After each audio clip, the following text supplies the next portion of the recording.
నమస్తే అమ్మ. నమస్తే అవని. అమ్మ ఇప్పుడు మనం చూసుకున్నట్లయితే ప్రతి మనిషికి కష్టాలంటూ ఉంటాయి. ఆర్థిక పరంగా అనుకోవచ్చు, ఇంట్లో సమస్యలు అనుకోవచ్చు. కష్టాలు లేని మనిషి అంటూ ఎవ్వరు లేరు. దానికంటే ఎక్కువగా మనం ఈ 2025లో చూసుకున్నట్లయితే చాలా నష్టపోయాం. అంటే చాలా మందికి చెప్పాలంటే అగ్ని ప్రమాదం జరిగింది. ఆస్తి నష్టం అనుకోవచ్చు, యాక్సిడెంట్లు జరగొచ్చు. అసలు ఈ సంవత్సరం అనేది అసలు సరిగ్గా లేవు. ఇవి మళ్ళీ రిపీట్ అయ్యే ఛాన్స్ ఉందంటారా? ఇంకో పరంగా చెప్పాలంటే ఇలాంటి సమస్యలు రాకుండా ఉండాలంటే ముఖ్యంగా ఏ దేవుణ్ణి ఆరాధిస్తే మంచిదంటారు? తప్పకుండా. అయితే మనకి 2025లో చాలా ప్రమాదాలు, బస్ యాక్సిడెంట్సు, ఫ్లైట్ యాక్సిడెంట్సు, వరదలు, తుఫాన్లు ఇంకా జరుగుతూనే ఉన్నాయి. అయితే ఈ ఉపద్రవాలన్నిటికీ ప్రకృతి వైపరీత్యాలే కారణము. మనము ప్రకృతిని ఆహ్, అంటే గౌరవించడం పోయి వాటిని నష్టపెడుతున్నాం కాబట్టి ఆబ్వియస్‌లీ కర్మ రిటర్న్స్ మనకి. మనం ఏదైతే నాశనం చేస్తామో మనని కూడా అదే నాశనం చేస్తాయి. ఇది యూనివర్సల్ లా ట్రూత్ గూడా. హ్మ్. అయితే ఇప్పుడు వచ్చే సంవత్సరం కూడా మనకి 26 డిసెంబర్ వరకు కూడా ఇలాంటి ఉపద్రవాలే మరింక ఉధృతంగా ఉండబోతున్నాయి. హ్మ్. అంటే వరదలు, భూకంపాలు, ఫైర్ యాక్సిడెంట్స్, రోడ్ ఇంకా యాక్సిడెంట్స్ జరుగుతాయంటారా? ఇంకా ముందు ఇంకా ఉధృతమైన రీతిలో ఉన్నాయి. ఇప్పుడు జరిగింది ఇంకా చాలా తక్కువ. చాలా తక్కువ శాతం అని చెప్పొచ్చు. ఆవగింజలో అర్ధభాగం అని చెప్పొచ్చు. హ్మ్. ఇంకా గుమ్మడికాయ అంత భాగం మనకి వచ్చే సంవత్సరం 26లో ఉండబోతోంది.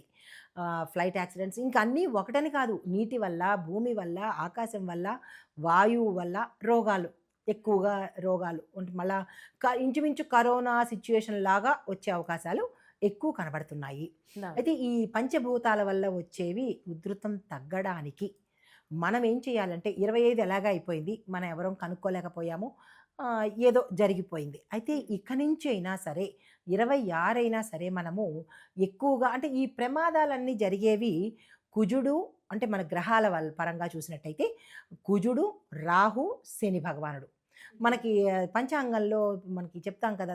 అదేంటి ఉగాది అప్పుడు పంచాంగ శ్రవణంలో అవును. ఈ వీటి ప్రభావం చాలా ఎక్కువగా ఉండడం వల్ల అంటే ఈ గ్రహాల ప్రభావం ఉండడం వల్ల ఈ యాక్సిడెంట్స్ గానీ, ఈ మరణాలు కానీ జరిగే అవకాశాలు ఎక్కువ శాతం ఉన్నాయి.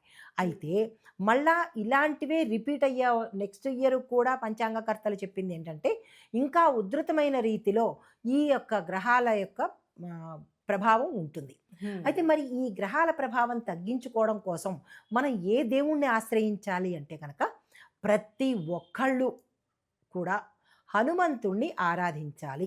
హనుమంతుడు. హనుమంతు ఆరాధన, హనుమంతుడి సేవ, ఎక్కువ హనుమంతుణ్ణి కనుక మనము నిత్యము ఆరాధన చేసినట్టయితే, ఒక మంగళవారం అని కాకుండా హ్మ్. ప్రతిరోజు హనుమంతుడి ఆరాధన చేసుకున్నట్టయితే, ఈ ఉపద్రవాల శాతం తగ్గేందుకు అంటే ఇప్పుడు అవకాశాలు. మనకి ఇంతమంది దేవుళ్ళున్నారు. హనుమంతులు వారొక్కలే ఎందుకంత ప్రత్యేకత? అంటే శని భగవానుడికి, కుజుడికి, ఈ రాహు, కేతువుకి సంబంధించి వాళ్ళ ఉధృతిని తగ్గించడానికి అమ్మవారు, హనుమంతుడు. వీళ్ళిద్దరే ప్రధాన దేవతలు. మనకి చూడండి పరీక్షల్లో విజయం కావాలన్నా, సక్సెస్ కావాలన్నా, ఆటంకాలు పోవాలన్నా ఎవరిని పూజ చేస్తాం మనం? జనరల్‌గా వినాయకుడిని చేస్తాం. ధనము కావాలి అంటే ఎవరిని పూజ చేస్తాం? లక్ష్మి. మహాలక్ష్మి అమ్మవారు, కుబేరుడిని చేస్తాము. అంటే హ్మ్. ఈ చిన్న చిన్న వాటికి, ఈ మన చిన్న చిన్న కోరికలకి ఎలాగైతే దేవీ దేవతలు ఉన్నారో, ఇది ప్రకృతికి సంబంధించిన విపత్తులు ఇవన్నీ. హ్మ్. ప్రకృతికి సంబంధించిన సామాజికమైన విపత్తులు కాబట్టి, వాటిని కంట్రోల్ చేసే శక్తి, వాటిని అంటే తగ్గించే శక్తి హనుమంతుడికే ఉన్నది. హ్మ్. కాబట్టి మనం హనుమంతుడి ఆరాధన ఎక్కువగా 26లో చేసుకోవాలి. సాధ్యమైనంత ఎక్కువ శాతము. మిగతా దేవుళ్ళని ఆరాధించొద్దా అని నేను అంటలేదు. మిగతా దేవుళ్ళని మన ఇష్టదైవాలని, మన ఇంటి దైవాలని, కులదైవాలని ఆరాధించుకుంటూ, హనుమంతుడికి మాత్రము ప్రత్యేకంగా కొంత ఆరాధన అనేది తప్పనిసరిగా చెయ్యవలసినదే. అంటే ఇది కుజుడు శాస్త్రం చెప్పింది. ప్రభావం మనకి ఏ విధంగా చూపిస్తుందంట? అంటే ఇప్పుడు మనకి 2025 పంచాంగం ప్రకారం చూసుకున్నట్లయితే హ్మ్. రాజు కుజుడే కదమ్మా! అవును. అంటే కుజుడు ప్రభావం ఏ విధంగా ఉంటుంది? భూమి మీదే ఎక్కువుంటుంది. భూకంపాలు రావడము, భూమికి సంబంధించిన ఉత్పాతాలు రావడము, అగ్నికి సంబంధించినటువంటి ఉత్పాతాలు అంటే ఫైర్ యాక్సిడెంట్సు, లేదంటే యాక్సిడెంట్సు, పేలిపోవడాలు, కాలిపోవడాలు, ఎలక్ట్రిక్ వల్ల కావచ్చు, లేదంటే గ్యాసుల వల్ల కావచ్చు, ఏదైనా సరే అగ్ని సంబంధిత, భూ సంబంధిత హ్మ్. ప్రమాదాలు ఎక్కువ. ఇప్పుడు గాల్లోనే విమానాలు పేలిపోతున్నాయి. ఆ! తర్వాత షిప్పులు కూడా పేలిపోతున్నాయి. అదేదో దేశంలో షిప్ పేలిపోయిందంట. అంటే ఈ పేలిపోవడాలు, కాలిపోవడాలు అవన్నీ దేనికి సంబంధము? కుజ సంబంధిత, అగ్ని సంబంధిత ఎక్కువగా ప్రభావం ఉండడం వల్ల ఇవి జరిగే అవకాశాలున్నాయి. అంటే ఎరుపు రంగు గూడా ఆయనకి ఎరుపు మరి ప్రతీక అదే కదా! ఫైర్ అంటే మరి ఎరుపే కదా! కాబట్టి ఈ ఈ సంబంధించినటువంటివి తగ్గాలి అంటే కనుక దట్టు కుజుడు భూమిపుత్రుడు అంగారకుడు. సో, మరి ఆ భూమికి సంబంధించిన ప్రమాదాలు కూడా జరిగేందుకు అవకాశాలుంటాయి. ఈ ప్రమాదాలు తగ్గాలి అంటే కనుక ఒక్క హనుమంతుడి ఆరాధన మినహా మరొక గత్యంతరం అయితే లేదు. అయితే అమ్మ ఇప్పుడు మనం పుట్టిన ప్రకారం, డేట్ ప్రకారంగా చూసుకున్నట్లయితే సింగిల్ నంబర్. అంటే 1వ తారీఖు నుంచి 9వ తారీఖు వరకు పుట్టిన వాళ్ళకి ఏ దేవుడిని ఆరాధన చేస్తే మంచిదంటారు?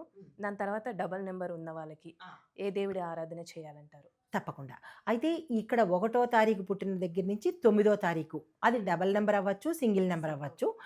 ప్రతి ఒక్కళ్ళు వాళ్ళ వాళ్ళ డేట్ ఆఫ్ బర్త్ ప్రకారము హనుమంతుడికి ఏ మంత్రం చెబితే ఇప్పుడు 1 తారీఖు పుట్టిన వాళ్ళు హనుమంతుడికి ప్రత్యేకంగా ఒక మంత్రం అనేది ఉంటుంది. వాళ్ళని వాళ్ళు సెల్ఫ్ ప్రొటెక్ట్ చేసుకోవాలి అంటే కనుక ఈ మంత్రాన్ని ఎక్కువ శాతం జపించుకోవాలి. మంగళవారం, తిథివార నక్షత్రాలు కాకుండా నిత్యము మననం చేసుకున్నట్టయితే ఈ పంచభూతాల వల్ల జరిగే ప్రమాదాల నుంచి సేవ్ అయ్యే అవకాశం ఉంటుంది. ఇది సంఖ్యాశాస్త్ర పరంగా మనం డేట్ ఆఫ్ బర్త్ పరంగా చెప్పుకుంటాం. మళ్ళా నక్షత్రాల పరంగా కాదు.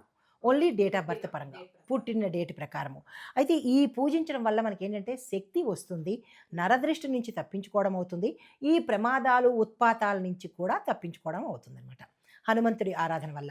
అయితే 1వ సంఖ్యలో పుట్టిన వాళ్ళు నెంబర్ 1 1, 10, 28 ఇట్లాగా పుట్టిన వాళ్ళు చదవవలసింది ఏంటంటే సూర్యుడి ఆరాధన చేస్తూ, సూర్యగ్రహ ఆరాధన చేస్తూ వాళ్ళకి బలము సూర్యుడు అనమాట. అయితే దీంతో పాటు వీళ్ళు వాళ్ళ యొక్క శక్తిని పెంపొందించుకోవడానికి ఎడిషనల్గా హనుమంతుడి ఆరాధన చేస్తూ ఒక చిన్ని మంత్రాన్ని చెప్తాను. అదేంటంటే ఓం హం హనుమతే నమః. ఈ చిన్ని మంత్రాన్ని మూల మంత్రం ఇది. దీన్ని మ్యాక్సిమం ఎన్ని చదువుకోగలుగుతారో, ఎన్నిసార్లు చదువుకోగలుగుతారో అన్నిసార్లు చదువుకోవాలి. 1వ తారీఖు సింగిల్ నెంబరు, డబల్ నెంబరు ఉన్నవాళ్ళు. ఇంకా 2వ నెంబర్కి వచ్చిన వాళ్ళు అయితే కనుక వీళ్ళు చంద్రుడి యొక్క అధీనంలో ఉంటారు, 2వ నెంబర్ వాళ్ళు. అయితే వీళ్ళు ఈ హనుమంతుడిది జపం చేయడం వల్ల, హనుమంతుడి ఆలయం తిరగడం వల్ల భావోద్వేగాలకు లోను కాకుండా ఉంటారు.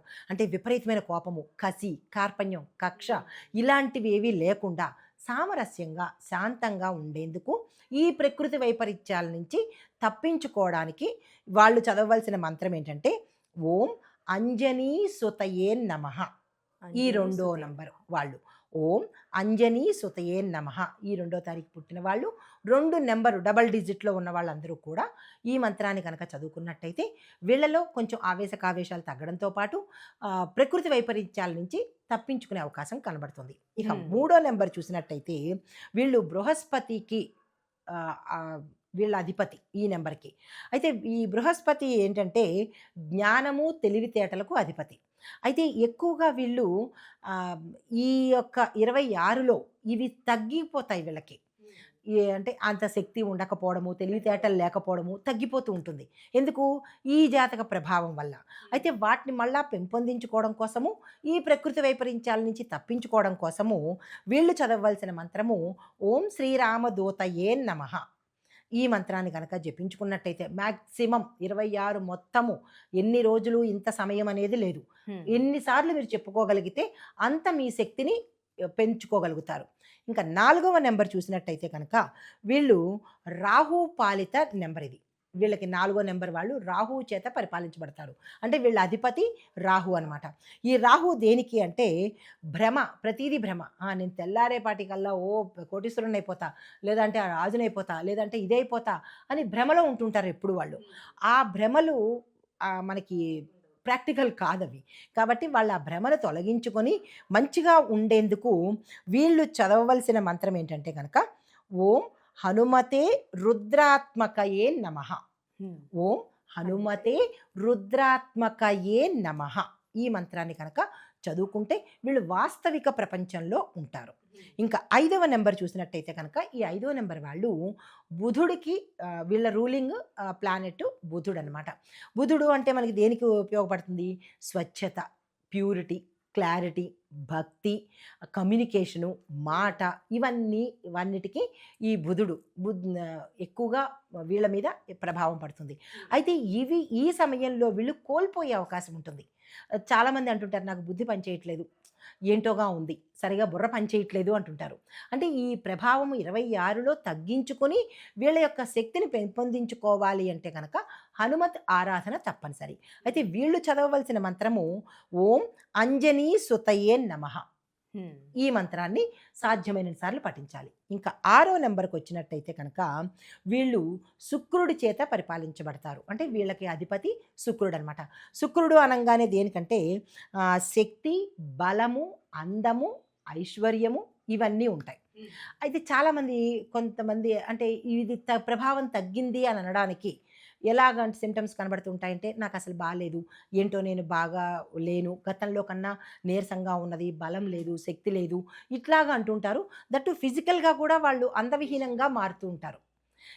ఇవన్నీ పోగొట్టుకోవడం కోసం వాళ్ళు తిరిగి మళ్ళా ఉత్తేజంగా ఉండడం కోసము, దాంపత్యంలో కూడా విభేదాలు రాకుండా ఉండాలి అంటే కనుక వీళ్ళు హనుమంతుణ్ణి ఓం పవనపుత్రయే నమః అనే ఈ మంత్రాన్ని సాధ్యమైనన్ని సార్లు 2026 మొత్తం చివరి వరకు చదువుకున్నట్టయితే పోయినవి తెచ్చుకోవడంతో పాటు ఈ ప్రకృతి వైపరీత్యాల నుంచి కాపాడుకుంటారు. తర్వాత 7వ సంఖ్య కేతువు చేత పరిపాలించబడతారు. వీళ్ళ రూలింగ్ ప్లానెట్ కేతు అనమాట.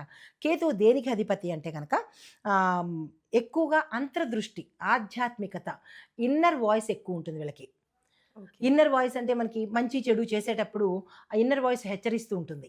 ఇన్నర్ పవర్ ఎక్కువ ఉంటుంది. అంటే లోపల ఉన్న ఆత్మ యొక్క పవర్ ఎక్కువ ఉంటుంది. ఈ పవర్ వీళ్ళు కోల్పోతూ ఉంటారు. కోల్పోయి అశక్తురాల్ని, నేను అశక్తుణ్ణి, నేను ఏమీ చేయలేను అని చెప్పి ఇంట్లో వాళ్ళ మీద కానీ, లేదంటే వాళ్ళు పనిచేసిన స్థలంలో కానీ ఎక్కువగా అగ్రెసివ్ నేచర్కి వెళ్ళిపోతుంటారు. దానివల్ల ఏమవుతుంది, వీళ్ళు బలహీనపడిపోతుంటారు. ఎప్పుడైతే బలహీనపడ్డారో అన్నిటికీ అటాక్ అవుతుంటాయి. కాబట్టి వీళ్ళ బలం వీళ్ళకి ఉండాలి అన్నా, ఈ ప్రకృతి వైపరీత్యాల నుంచి కాపాడుకోవాలన్నా వీళ్ళు హనుమంతుడి మంత్రం ఏం చదవాలి అంటే కనుక ఓం మారుతి నమః. చాలా చిన్ని మంత్రము. ఇది మ్యాక్సిమం వీళ్ళు చదువుకున్నారంటే తిరిగి వాళ్ళ శక్తి బయటికి రావడము, వీటి నుంచి కాపాడబడ్డం జరుగుతుంది. 8వ నెంబర్కి అధిపతి శని భగవానుడు కర్మప్రదాత. అయితే వీళ్ళు ఎలా ఉంటారంటే డిమోటివేట్ అయిపోతుంటారు. ఎంతో ఓర్పు, సహనము, మంచి గుణాలు కలిగినటువంటి మనుషులు అవన్నీ కోల్పోతుంటారు. స్వచ్ఛత ఉంటుంది, క్లారిటీ ఉంటుంది, ఆనెస్ట్గా ఉంటారు, రిలయబుల్గా ఉంటారు, కష్టపడే మనస్తత్వము. ఇవన్నీ ఏమవుతాయంటే వీళ్ళకి ఈ 2026 వచ్చేటప్పటికి బలహీనపడిపోతూ ఉంటారు. బలహీనపడిపోతుంటారు. నేనేమీ చేయలేనేమో, నేను ఎందుకు పనికిరానేమో అని వాళ్ళకి డిమోటివేట్ అయిపోతుంటారు. ఆ డిమోటివేట్ అయిపోయి వీళ్ళ శక్తి వీళ్ళకి తెలియక చేసే పని మీద శ్రద్ధ లేకపోవడము, ఇబ్బందులు పడడము జరుగుతుంది. దానితో పాటు ఈ ప్రమాదాలు కూడా యాడెడ్ అడ్వాంటేజ్ మనకి.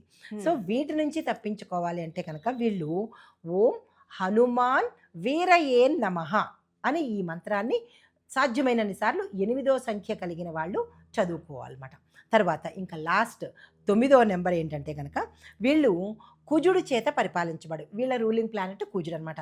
ఎప్పుడైతే వీళ్ళకి ఉండేది ఏంటంటే ధైర్యము, శక్తి, తర్వాత ఏ పనైనా చేయగల సామర్థ్యము, ఇవన్నీ కలిగి ఉంటారు. అంటే వీళ్ళని చూసేటప్పటికీ వీళ్ళు ఒక రకమైనటువంటి బలిష్టంగాను, ఆకృతిలోనూ బలిష్టంగా ఉంటారు, ఆలోచనలోనూ బలిష్టంగా ఉంటారు, క్లారిటీ ఉంటుంది, ప్రతిదీ పక్కాగా ఉంటుంది. అయితే ఈ సమయంలో వీళ్ళు వాళ్ళని తక్కువ చేసుకుని తగ్గిపోయే అవకాశాలు ఉంటాయి.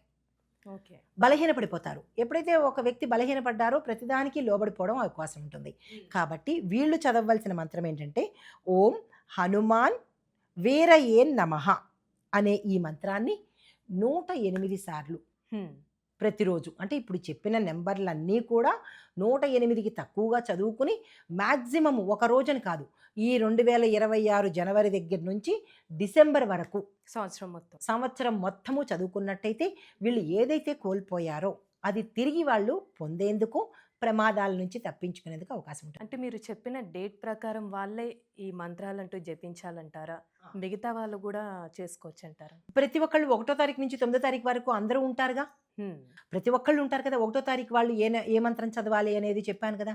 ఆ 1వ తారీఖు పుట్టిన వాళ్ళందరూ కూడా సింగిల్ డిజిట్, డబల్ డిజిట్లో కూడా ఉన్న వాళ్ళందరూ ఆ ప్రత్యేకమైన మంత్రాన్ని చదువుకుంటే ప్రొటెక్టివ్గా ఉంటారు. అలాగే 9 వరకు 1 నుంచి 9 వరకు అంటే ప్రతి ఒక్కళ్ళు ఈ నెంబర్‌లోనే కదా ఉంటారు.